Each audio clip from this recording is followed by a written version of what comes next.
realmente escuchar la palabra es una parte, la otra parte es hacer la palabra dentro de uno mismo, porque uno podría escuchar la palabra y no hacerla, entonces de nada le serviría. Aquel que escucha la palabra y no la hace se asemeja realmente al hombre que se mira en el espejo y luego da la espalda y se retira. Sí, pues no basta simplemente escucharla, sino hacerla, y eso es lo fundamental.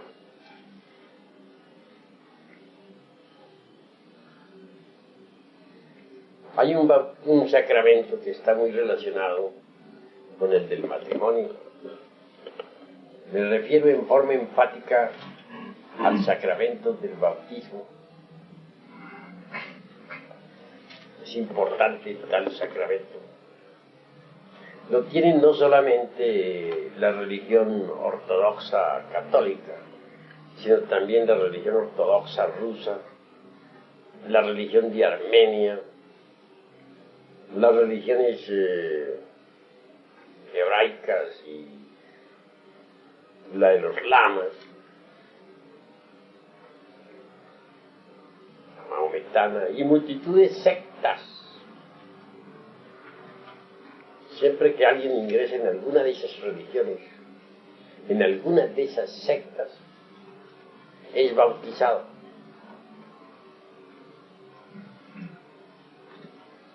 Las religiones, dijéramos, ortodoxas, son 7, y las sectas religiosas 5.000 y tantas. Obviamente las más importantes son las ortodoxas, porque tienen 2 círculos, el exotérico o público y el esotérico o secreto. En la religión de Mahoma, por ejemplo, vemos los 2 círculos, el público de las mezquitas musulmanas y el secreto. Entre los sufis, estos no estudian el libro sagrado del Corán en forma meramente exotérica, sino esotérica, dejando a un lado la letra que mata para aprehender o capturar el espíritu que vivifica y da vida. Lo que está escrito entre líneas, lo que las multitudes no son capaces de entender. Igual sucede en las otras religiones ortodoxas. Aún dentro de la misma religión cristiana denominada catolicismo, hay 2 círculos, el exotérico o público y el esotérico. Por ejemplo, alrededor de la Sierra de la Demanda, en España, en la Sierra de la Demanda, alrededor de todo ese monasterio de Cataluña, hay una cadena de monasterios gnósticos. Sin embargo, aparentemente parecerían de tipo católico. Los curas ahí dicen misa, predican en el púlpito, etc. Pero se reúnen en secreto a puerta cerrada a estudiar la gnosis. Son gnósticos. Y es toda una cadena de monasterios. Se estudia el esoterismo cristiano.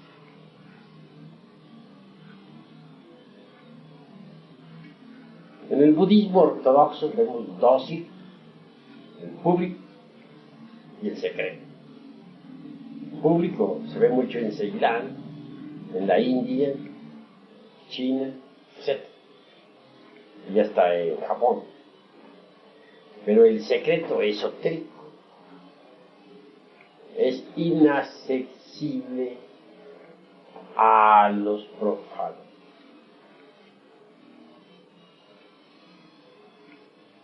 En el Tíbet encontramos las dos formas de vivir: la parte pública para el público y la parte secreta o tántrica para los iniciados.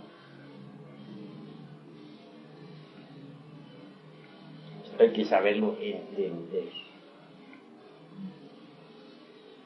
Nosotros seguimos el sendero secreto. Somos los gnósticos. Los gnósticos que fueron echados a los circos de fieras en tiempos de Nerón. Los gnósticos quemados vivos en las hogueras de la Inquisición. Los gnósticos esenios, entre los cuales está el gran Camil Jesús. Los peranticenos, los peratas. Los agustinianos, etcétera, etcétera, etcétera.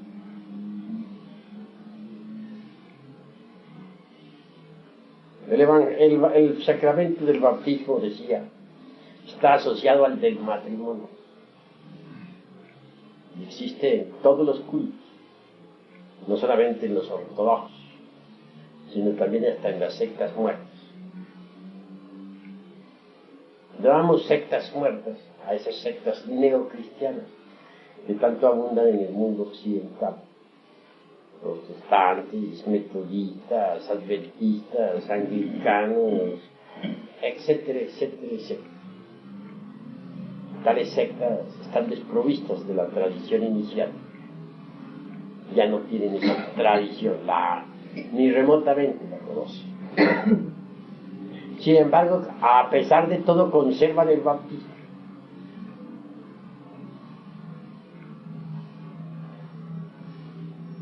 El bautismo es anterior a la venida de Jesús en Cristo. Si ustedes se toman la molestia de estudiar el Ramayana, encontrarán abundante documentación. Verán allí cómo Rama fue bautizado.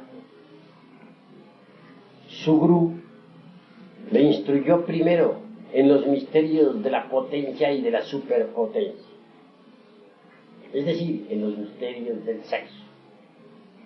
Y una vez que hubo Rama recibido tal instrucción, su gurú le bautizó entre el Ganges. Entró Rama en el Ganges y fue bautizado. Esto sucedió miles de años antes de Jesucristo. Juan el Bautista bautizaba.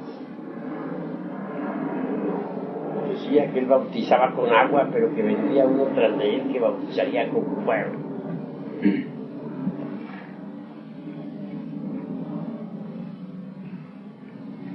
Así que hay que entender lo que es el bautismo.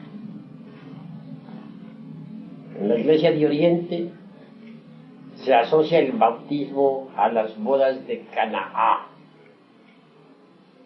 En la Iglesia de Occidente se asocia el bautismo al matrimonio de Jesús con su Iglesia.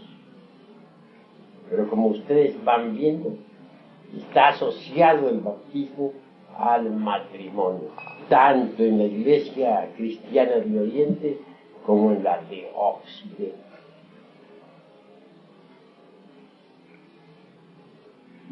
Incuestionablemente la pila bautismal representa precisamente a la piedra viva, el sexo. Existe el agua, lustral, el mercurio de los sabios. En cuanto al fuego, representa el azufre de los alquimistas medievales. Se le pone sal al niño y se completa el trío de sal, azufre y mercurio. Sal, la que se le pone al niño en la lengua, en la boca. Azufre, fuego. Mercurio, el agua. Y es bautizada la criatura. Esa agua no es otra cosa sino el alma metálica del esperma. Eso simboliza realmente. Eso alegoriza. El bautismo es un pacto de magia sexual. Si el niño más tarde, convertido ya en hombre, cumple con el pacto, será salvado. Si no cumple con el pacto, fracasará. No será salvado, aunque haya recibido el sacramento. ¿De qué sirve recibirlo si no se cumple con el juramento, con el pacto? Estoy diciéndoles, tiene documentación abundante, tanto en las iglesias de Oriente como de Occidente. Esto quiere decir que la salvación del ser humano está en el sexo y en la médula espinal. Y todo lo que no sea por ahí es perder el tiempo inútilmente. Eso es indubitable.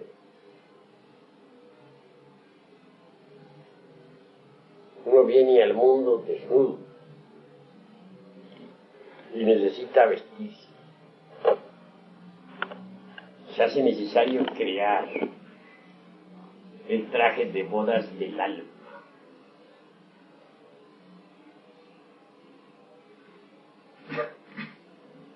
En la alquimia, dicho traje recibe el nombre de Soma Helíaco, el cuerpo de oro del hombre solar.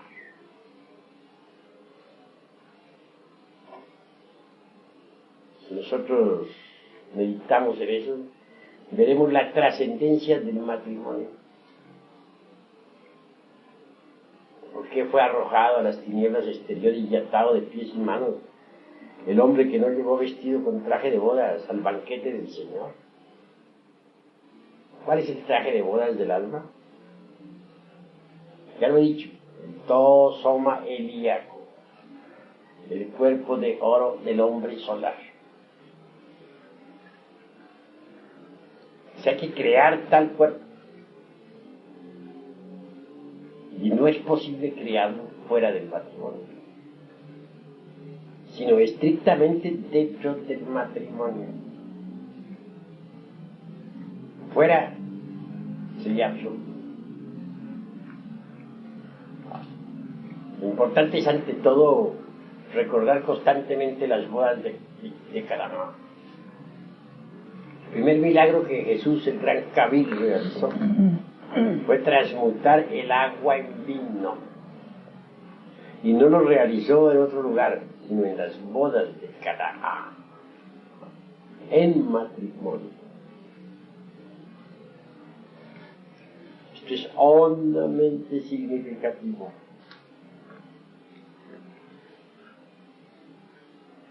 Obviamente,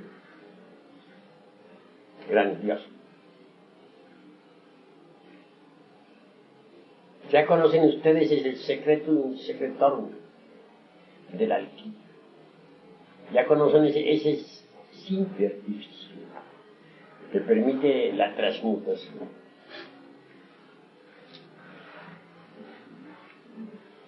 No olviden ustedes el sello de Salomón. De arriba tenemos 3 grandes poderes: Padre, el Hijo y el Espíritu Santo. Ellos son los 3 supremos de la Cábala. Aquí abajo tenemos el aliento, la sangre y el agua. Sí, los 3 supremos arriba. Y los 3. Y las 3 sustancias abajo forman el sello de Salomón, rey. La estrella de 6 puntas es hondamente significativa. 6 puntas son masculinos. Las 6 ondas centradas que existen entre punta y punta son femeninas.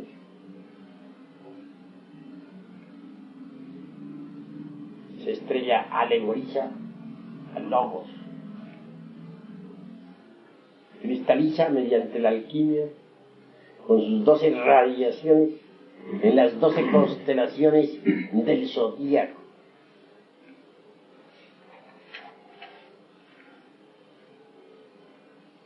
Es hondamente significativa tal estrella. Fue la que guió a los Reyes Magos que fueron a adorar al niño. En eso hay mucho simbolismo. Realmente los 3 Reyes Magos no son 3 personas como suponen muchos, o 3 hombres venidos de distintos lugares. Cuando meditamos en esto de los 3 Reyes Magos, descubrimos los 3 colores: el negro, el amarillo, el blanco. Y hay un cuarto: la púrpura de los reyes. He ahí los colores de la gran obra.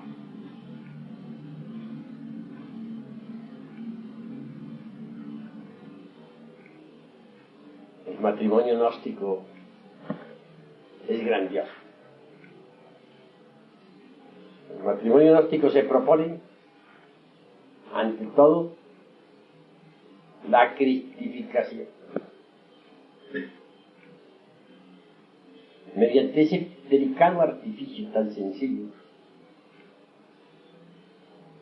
que todos conocen, para no derramar jamás el vaso de Hermes Trismegisto,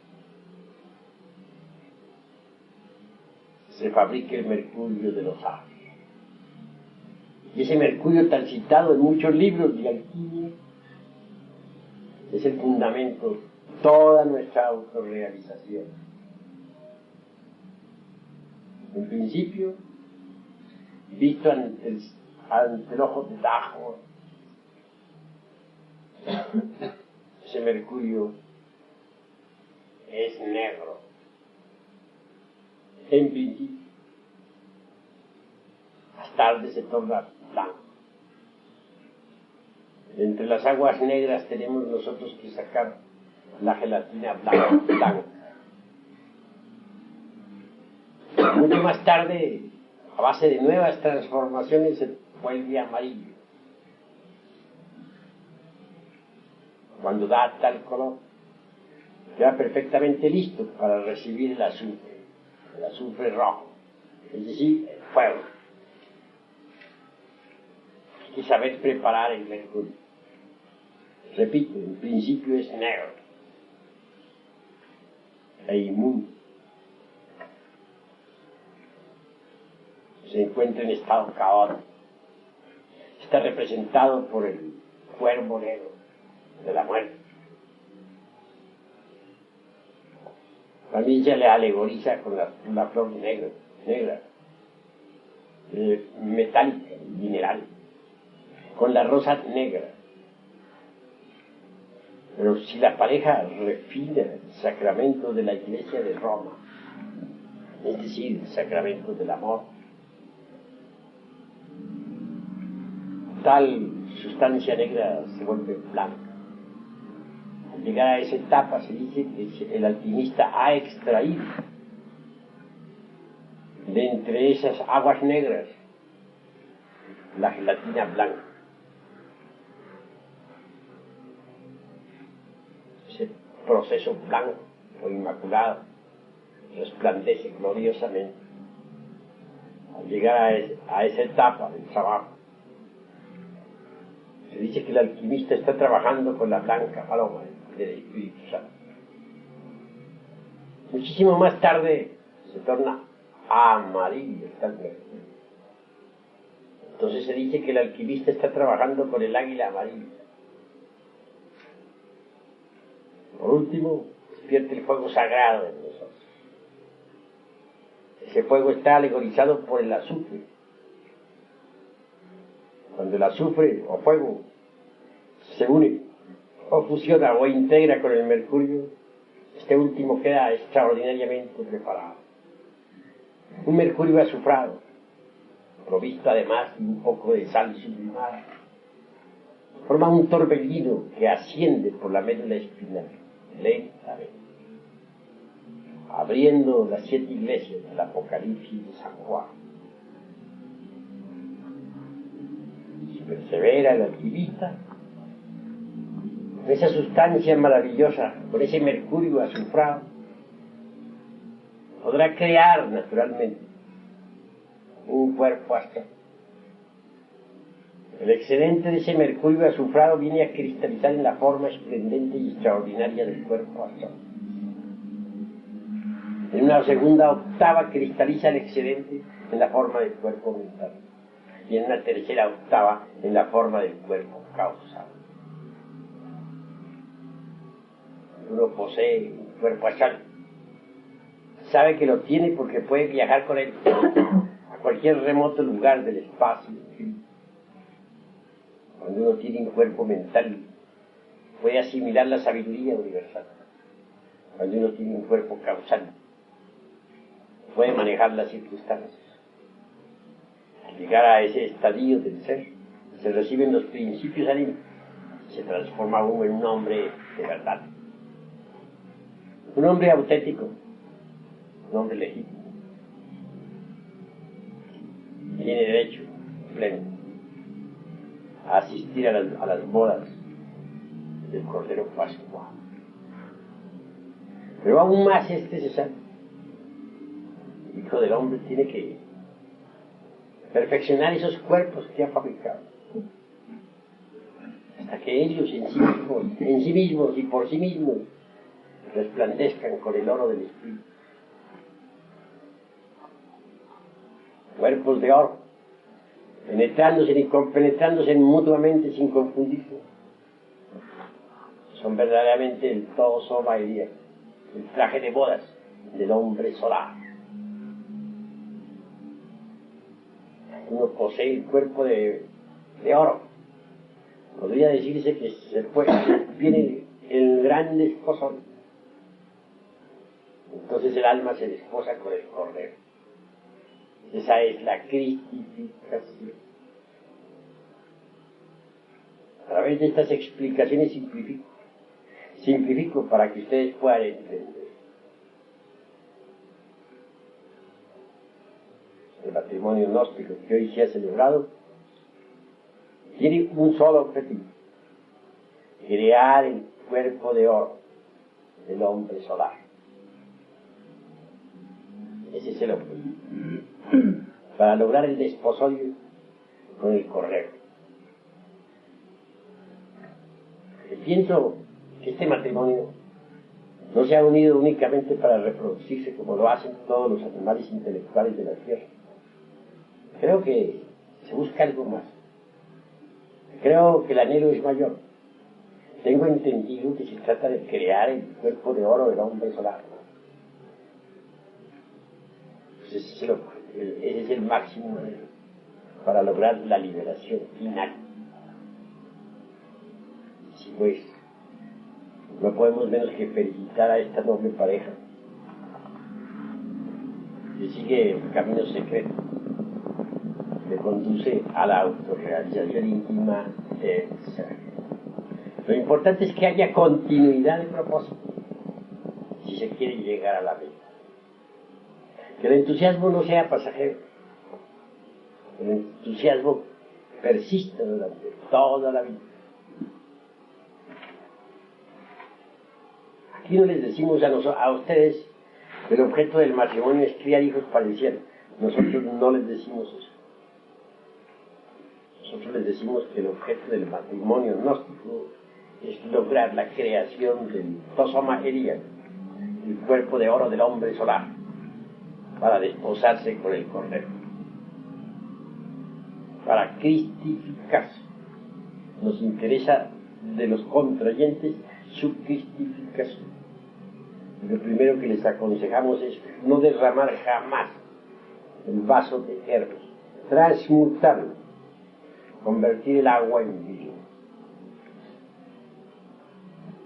El esperma sagrado debe transformarse en el vino de luz del alquimista.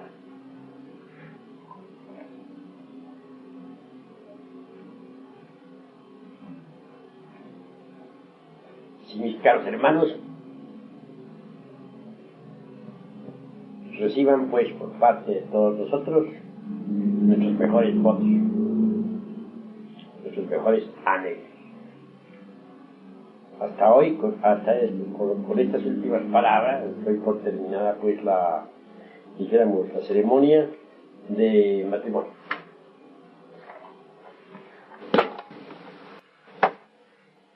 Muy bien, ¿algún hermano tiene algo que preguntar?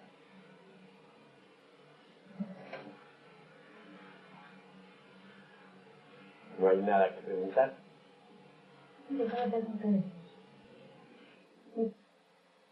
¿Cómo se sacrifica el dolor? No identificándose uno con eso, sino tratar de comprender de que son acontecimientos que tienen relación con el karma. Está un poco vaga la respuesta. Muy vaga. Muy vaga. Que realmente voy a decirles a ustedes una gran verdad. El dolor solamente se sacrifica autoexplorándolo y haciéndole la disección. Tengamos un caso concreto. Pongamos que un hombre de pronto encuentra a su mujer platicando muy quedito por ahí en un cuarto con otro hombre. Realmente esto puede provocarle ciertos celos. Es natural que esto. Ahora, si encuentra a la mujer ya demasiado quedito, es demasiado, mucha intimidad con el pretisecto. Puede haber un estallido de celos, ¿no? Acompañado de un grande disgusto, ¿no? Tal vez hasta una reina, ¿no? Con el otro hombre. Oye, o celos.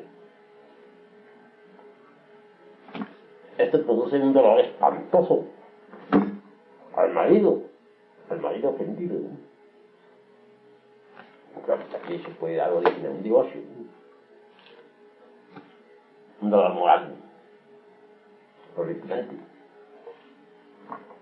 Sin embargo, tú no viste, sino que platicaba muy quedito, pero no te consta nada más. Pero la mente puede formarse muchas conjeturas, ¿no?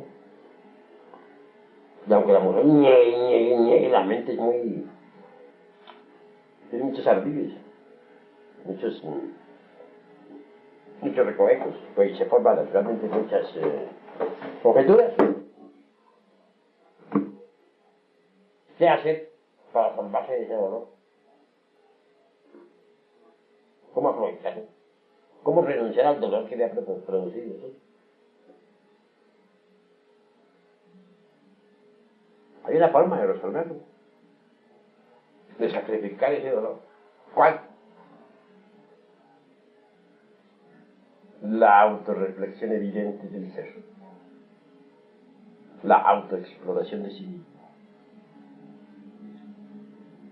¿Están seguros ustedes, por ejemplo, de que ustedes nunca han tenido relación con otra mujer? ¿Se está seguro de que jamás se ha acostado uno a dormir con otra fémina? ¿Se está seguro de que jamás uno ha sido adúltero? Ni en esta ni en pasadas reencarnaciones. Claro, está que no, ¿no? Que todos en el pasado fuimos adúlteros, fornicarios. Es obvio. Si uno llega a la conclusión, pues, de que uno también fue fornicario y adúltero, entonces, ¿con qué autoridad está juzgando a la mujer? ¿Por qué lo hace? Para juzgarla. Lo hace sin autoridad. Y ya Jesús el Cristo, la parábola de la María Magdalena, digo de la adúltera, que era mujer de los evangelios crísticos, exclamó: el que se sienta libre de pecado, que arroje la primera piedra. Nadie la arrojó. Ni mismo Jesús se atrevió a arrojar. Le dijo: mujer, ¿dónde están los que te acusaban? Ni yo mismo te acuso. Ve, y no peques más. Ni él mismo, que era tan perfecto, no se atrevió, siendo él. Ahora, nosotros con qué autoridad lo haríamos. Entonces, ¿quién es el que nos está proporcionando el sentimiento? El supremo dolor. ¿No es acaso el demonio de los celos? Obviamente. ¿Qué otro demonio? El yo del amor propio, que ha sido herido mortalmente. El yo del amor propio es egoísta en el 100%. ¿Y qué otro? El yo dijéramos, de la autoimportancia. Se siente muy importante. El yo, señor Don Fulano, que esta mujer venga aquí con esa clase de conducta, qué orgullo tan terrible el señor de la autoimportancia, ¿no? O aquel otro de la intolerancia que dicen: fuera, adúltera, te condeno, malvada, yo soy virtuoso, intocable. Y ahí pues el delito dentro de uno mismo. Y ese tipo de yoes son los que vienen a producir el dolor. Cuando uno ha llegado, bueno, un poquito inmediato, cuando uno ha llegado a la conclusión de que son esos yoes los que le han producido el dolor, entonces se concentra en la Madre Divina Kundalini y ella desintegra esos yoes. Porque ha desintegrado ya, el dolor termina. Al terminar el dolor queda la conciencia hecha, libre. Entonces, mediante el sacrificio del dolor, se ha aumentado la conciencia y se ha adquirido fortaleza. Mediante el sacrificio del dolor. Ahora, supongamos que no fueron unos simples celos, sino que fue más de que sí hubo adulterio, de verdad. Entonces tendrá que venir, eso sí, un divorcio, porque eso lo autoriza la ley divina, ¿no? Pero en ese caso,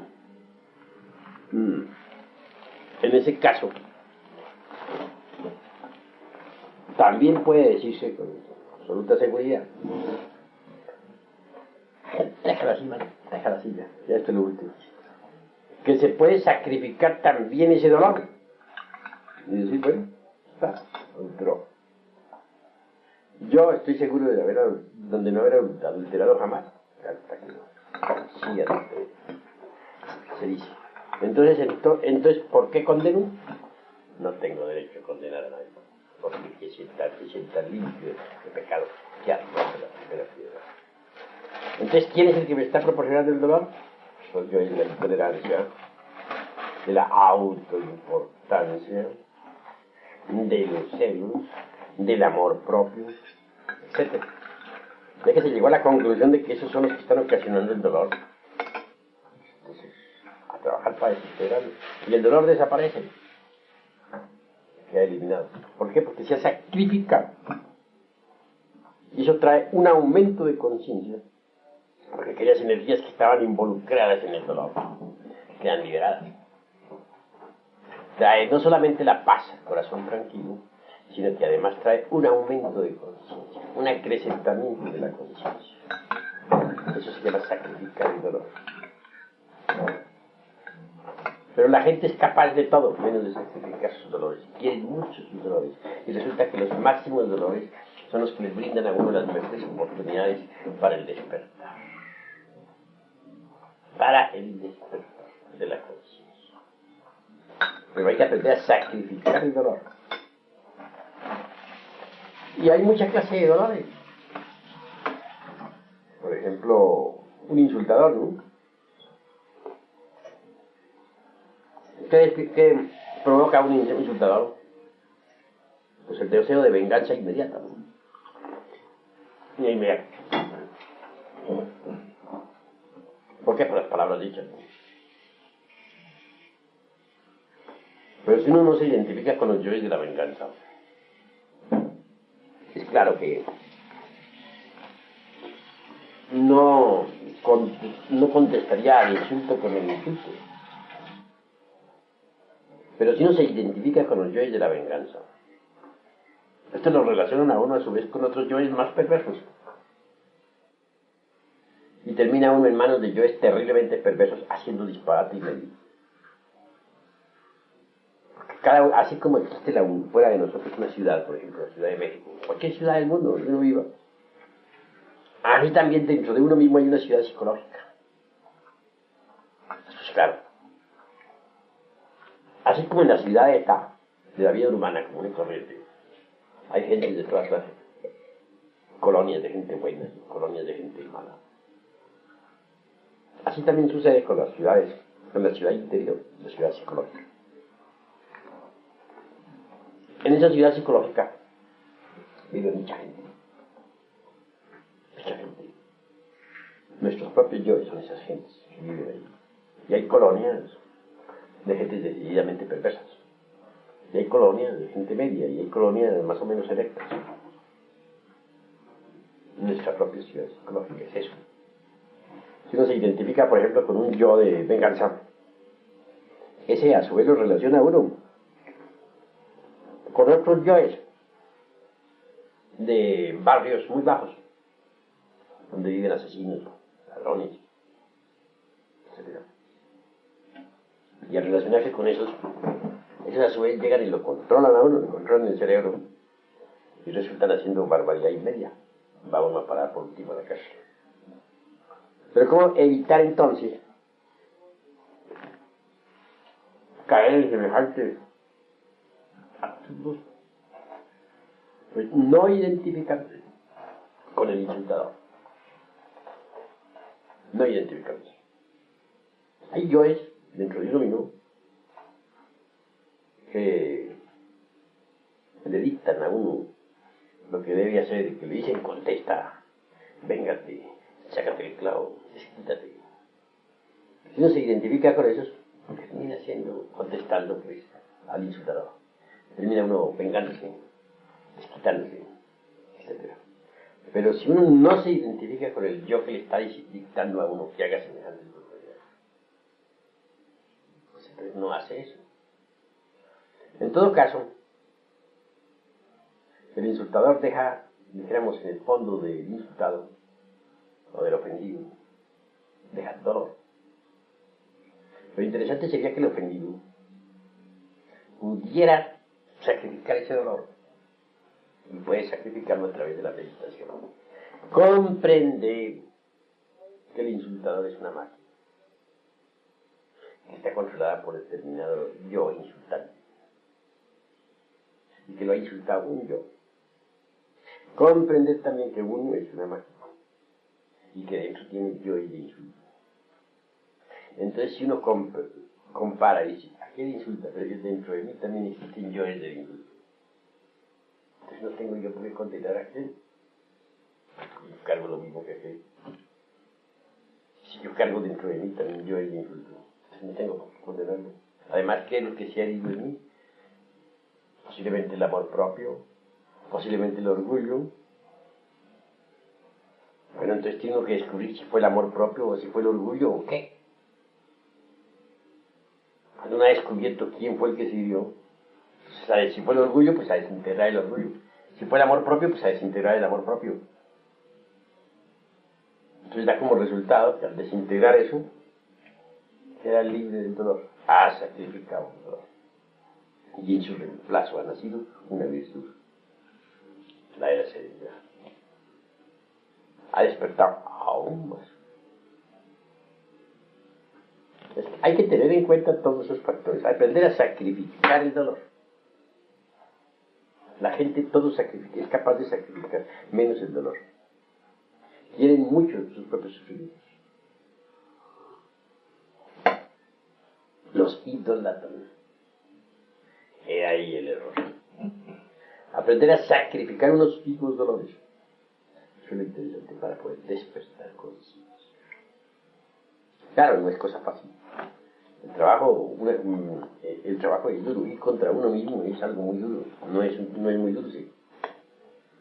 Pero sí vale la pena ir uno contra uno mismo, por los resultados que va a obtener, es el despertar.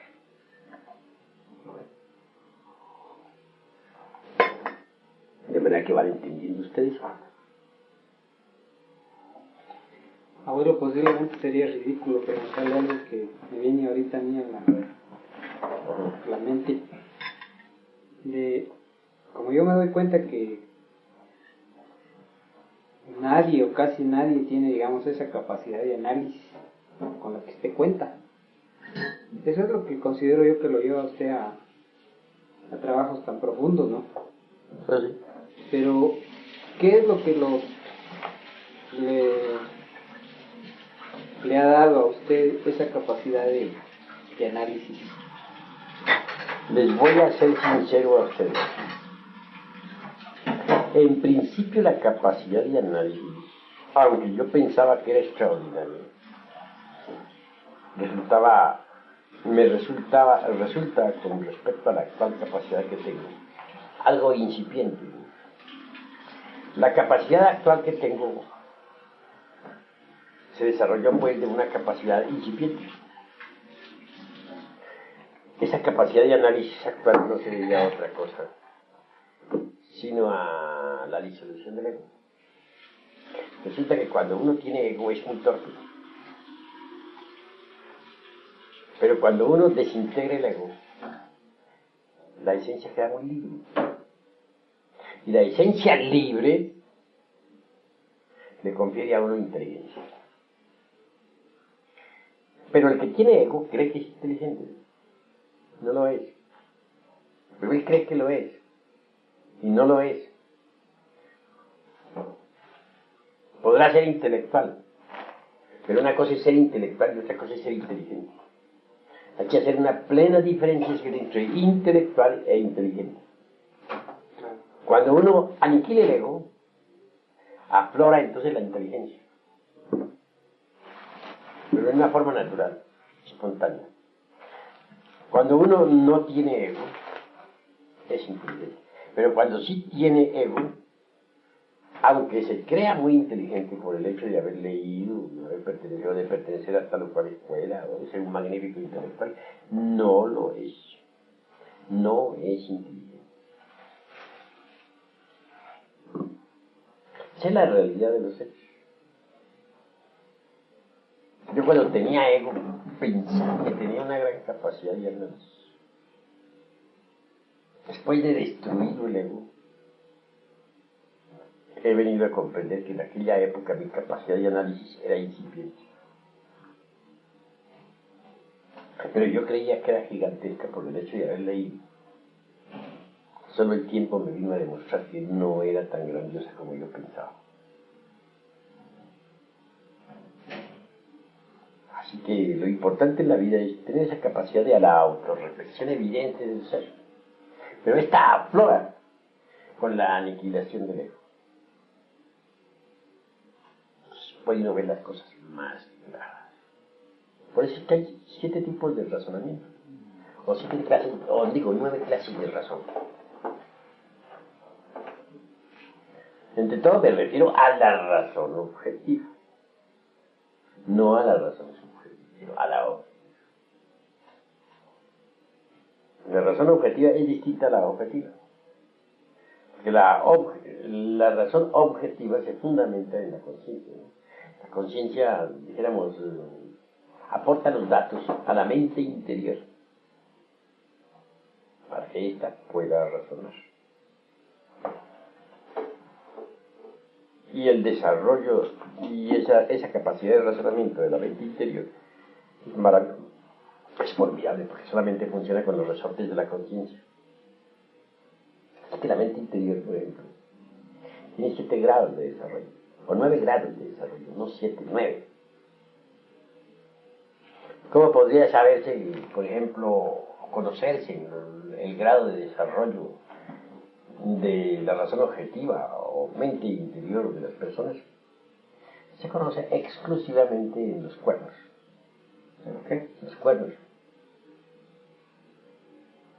Sí, señor. Que le dicen cachos. Bueno, dicen por allá. Aquí estamos primero. De verdad que esos... Si en los cuernos aparecen, por ejemplo... Aparece, por ejemplo, un solo tridente. Indica que es un grado de razón objetiva hasta ahora de primer grado. Pero si aparece dos tridentes, esa persona es alguien del segundo grado de la razón objetiva. Si aparecen tres tridentes en el tercer grado de la razón objetiva, si aparecen cuatro tridentes en el cuarto grado de la razón objetiva, si aparecen cinco tridentes, ya es venerabilísimo en todo el megalocosmos. Pero si aparece seis tridentes, ha alcanzado el grado de, como dice Gurdjieff, de Anklat, ha alcanzado el sagrado Anklat. Seis tridentes los tienen únicamente los que han hecho la gran obra. Nada que llegaron a poder, dijéramos, comprender y hasta analizar o, dijéramos, discernir con la razón objetiva las verdades más trascendentales del espíritu, del ser. Es algo grandioso, ¿no? Pero eso no se consigue de la noche a la mañana, sino mediante el desarrollo de la razón objetiva. Y la razón objetiva no puede desarrollarse sino mediante los sucesivos despertares de la conciencia. Conforme la conciencia va despertando más y más, conforme se va haciendo más y más objetiva, conforme se va desarrollando y acrecentando en cada uno de nosotros, así también, y de la misma manera, su vehículo, que es la mente interior, se va desarrollando. Es decir, y los funcionalismos de la razón objetiva obviamente se van desarrollando. Pero distingamos entre razón objetiva y razón subjetiva. La gente tiene la razón subjetiva desarrollada, pero no tiene la razón objetiva del ser. Porque hay tres mentes. La mente sensual, que elabora sus conceptos de contenido con los datos aportados por los sentidos. Ella no puede saber nada de la verdad, ni de Dios, ni de lo real. Ahí está la razón, de tipo perfectamente subjetivo. La mente interior, donde están depositadas las creencias, tampoco puede saber nada de lo real. Por último, la mente interior. Esta es el vehículo de la conciencia. Conforme la conciencia vaya despertando, la mente interior va desarrollando sus procesos analíticos objetivos en forma extraordinaria. De manera que quien llegue a tener, por ejemplo, el desarrollo total de noveno grado, quien llegue a tener los 9 tridentes en los cuadros de su Lucifer, particular individual, indubitablemente se ha hecho absolutamente consciente de lo real, de la verdad. Pues hasta puede procesar análisis sobre la misma. Es un Dios. Un Paramartasatya, digamos, ¿no? Podría decirse, Paramartasatya. Pero no se alcanza a semejantes estaturas, sino mediante los sucesivos despertares de la conciencia. Y no se puede llegar a esos sucesivos despertares de la conciencia, sino sacrificando el dolor, aprendiendo a sacrificar sus propios sufrimientos. Porque en realidad, de verdad, cada vez que uno sacrifica un sufrimiento, se acrecenta la conciencia y se adquiere más fortaleza psicológica. Eso está evidentemente, dijéramos, de sacrificar el dolor. Esa es la clave más extraordinaria que hay para ir procesando despertares de la conciencia. Estos diversos despertares a su vez van, dijéramos, acrecentando el desarrollo o intensificando el desarrollo de la razón objetiva que pertenece, como ya dije, a la mente interior profunda. Por ese camino sigue acrecentando la conciencia. Y conforme uno va acrecentando la conciencia, va matando karma. Va matando. Si alguien, por ejemplo, se hace consciente del dolor que le produjo un negocio mal hecho, pongamos, un ejemplo, descubre que el yo de egoísmo estaba activo, entonces lo desintegra y mata karma. O descubre que el yo de la ambición estaba activo, mata karma al desintegrarlo. Y si las gentes aprovecharan hasta el más ínfimo dolor de su vida para sacrificarlo, a la hora de la muerte desencarnarían sin karma, con conciencia completamente lúcida, despierta y sin karma.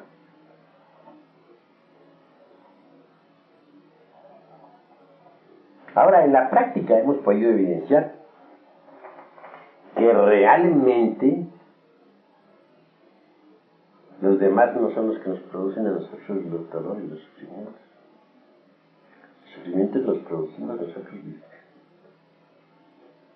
Por ejemplo, supongamos que a uno de ustedes le roba a un ladrón su cartera. Se la vuela. Y si ustedes me acaban de robar, he perdido mi dinero. Luego viene la angustia, quedé sin dinero. El espantoso sufrimiento, quedé sin dinero. ¿Y ahora qué hago? Pero vamos a ver, ¿el ladrón nos produjo el dolor? ¿O quién? Claro, ustedes dirían el ladrón. Si ustedes se autoexploran a sí mismos, descubrirán que dentro de ustedes está el yo del apego al dinero. O de apego a la cartera. También puede estar el yo del temor, y que exclama, ¿y ahora qué haré sin dinero? De manera que está el yo del apego, el yo del temor. Eso produce angustia, eso es yo. Si viene la meditación y se sacrifica el dolor, se comprende uno que el dinero es pasajero, que las cosas materiales son vanas, ilusorias. Si se hace consciente de esa verdad, si esa verdad no queda simplemente en el intelecto, sino que se queda en la conciencia, si llega uno a comprender que estaba pegado a su cartera y a su dinero, si llega uno a comprender que tiene temor de verse sin dinero ante los problemas de la vida, entonces se propone naturalmente acabar con esos dos yoes, el temor y el del apego, ¿no? Si voy a sacrificar ese dolor, porque esto es vano y ilusorio, y le hacen la disección a ese dolor, voy a comprender que es vano e ilusorio, porque una cartera, un dinero, todo eso son cosas perecederas. Entonces termina desintegrando el yo del apego del dinero y al yo del temor. Y en esa forma sacrifica su dolor y desaparece el dolor. Pero realmente, ¿quién era, al llegar a esas alturas, digo yo, vienen a darse cuenta quién era en verdad el que le estaba produciendo el dolor? No fue el ladrón el que le produjo el dolor, sino el yo del apego a las cosas materiales y el yo del temor.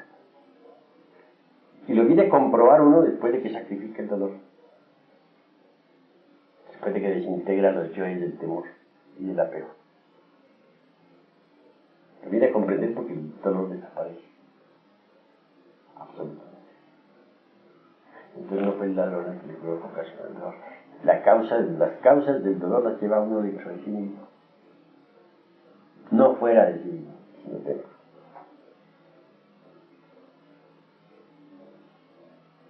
Si uno no sacrifica al dolor, no será feliz jamás. Porque las causas del dolor no están fuera de uno mismo, sino dentro de uno mismo.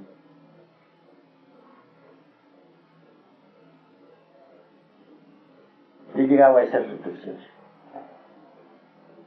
Es que este tipo de reflexiones son necesarísimas para los estudiantes, porque usted sienta bases, digamos, en sus libros, o más que nada en sus libros, ¿no? Pero de este aspecto de la tercera cámara, el psicológico, es de una ayuda espantosa para los estudiantes ahora. Claro. Porque ahí encuentran ellos, digamos, un apoyo hacia lo que son, digamos, los análisis de muchos aspectos que no, del ego, que no puede uno penetrar en ellos por falta de capacidad. Yo por eso le veo tanta importancia al aspecto psicológico en la tercera cámara. Hoy me había gustado desarrollar el aspecto psicológico, pero como hubo un matrimonio, mi ser orientó todo hacia la alquimia, ¿no?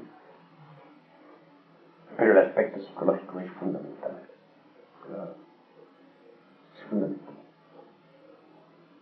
Y lo que más lo perjudica a uno es la identificación.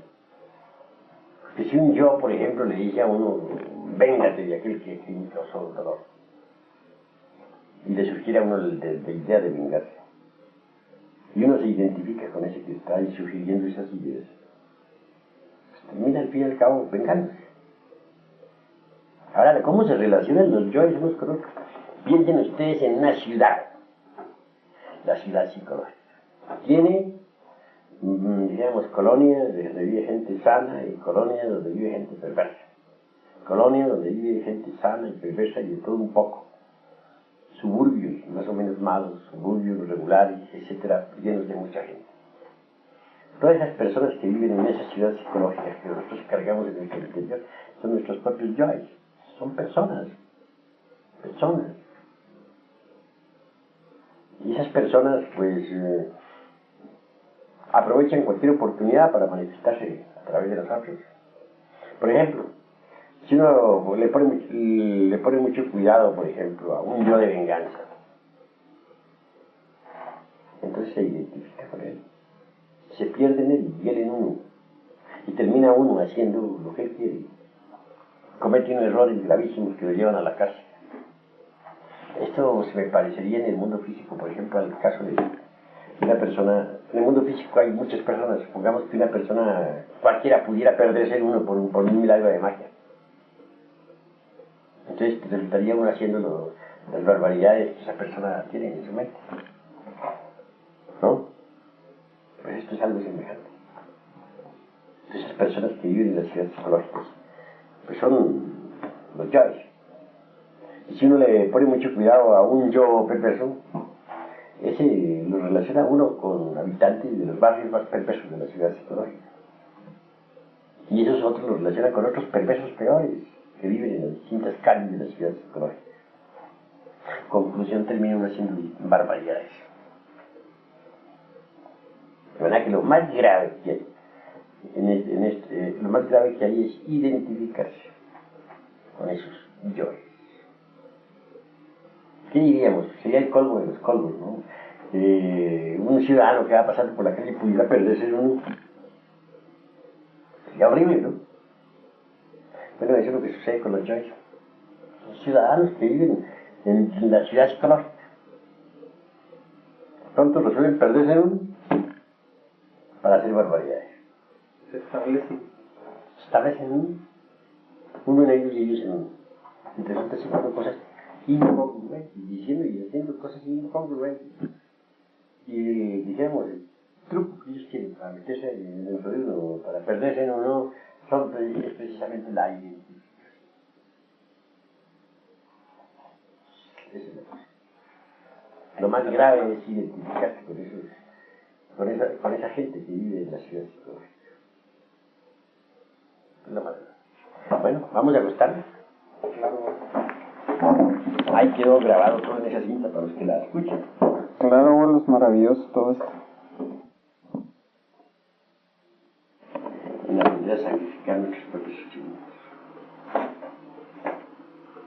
Esa es la clave, ¿no? Claro. Provocar despertares formidables. Sacrificar los propios sufrimientos. Sacrificar los propios sufrimientos. Eso, y la gente no está dispuesta a sacrificar eso, los quieren demasiado. Entonces, si uno lo sacrifique, ¡pum! Los despertares, vienen los despertares. Sí. Es decir, a través del dolor, ¿no? Dolor psicológico. Sí, que produce dolor, sacrificar el dolor. Pero el resultado es el despertar. ¿Qué tal? Pues claro. Claro. Y por eso es que vale la pena vivir, ¿no?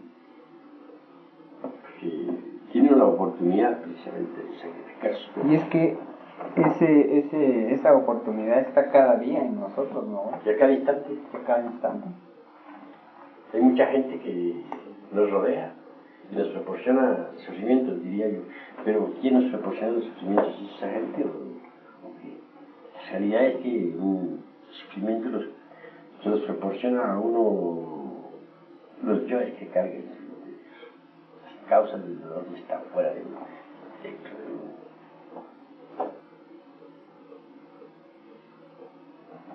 Esa es la realidad.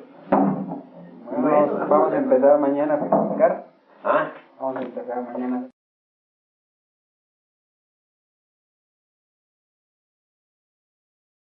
Sagrado ancla, es decir, ha hecho la gran obra. Sin embargo, de ahí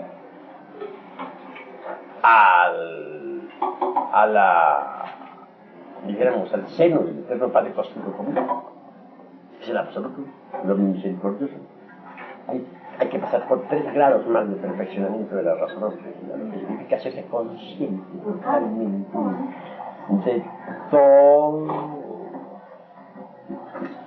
de todas las grandes verdades trascendentales del ser. La verdad es que se sumerge ya en el seno del Eterno Padre Cósmico Común, llevó su razonamiento objetivo a la perfección absoluta. Y se hizo consciente totalmente de la divinidad, puede verbalizarla totalmente. Tiene una capacidad de omnisciencia única. Porque una cosa es la verdad in abstracto y otra cosa es la verdad ya perfectamente ya comprendida, ya está verbalizada a través de la razón objetiva. Ahí hay la diferencia. Una diferencia semejante podría decirse, por ejemplo, una paralela exacta, para hacerlo claro. Hay entre el oro en bruto, otra cosa es una preciosa joya, una cosa es la verdad in abstracto y otra cosa es la verdad ya expresada de forma objetiva a través de la razón objetiva perfeccionada. Está pulida la joya. Claro. Eso hay que saberlo, pues, Los tridentes indican el grado de perfeccionamiento de la razón.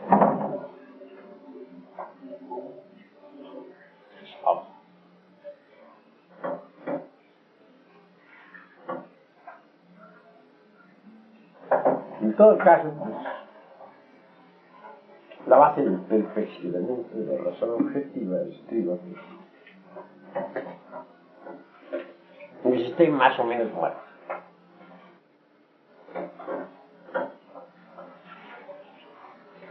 Ahora, solo Lucifer, con sus tridentes,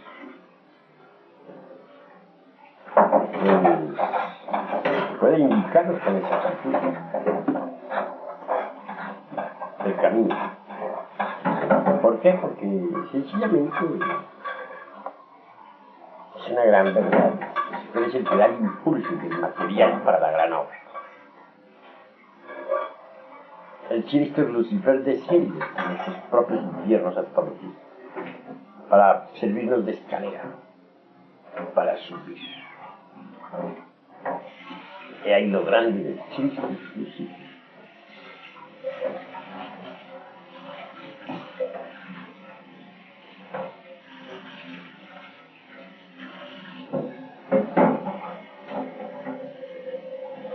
Es rebelde el chiste Lucifer. Y es claro que piedista, es como gigante, es que asusta con la determinación del chiste Lucifer náhuatl. Por su revolución, su rebeldía, su expansión. Resulta interesante un señor Lucifer. En todo caso, es el mejor de los compadres.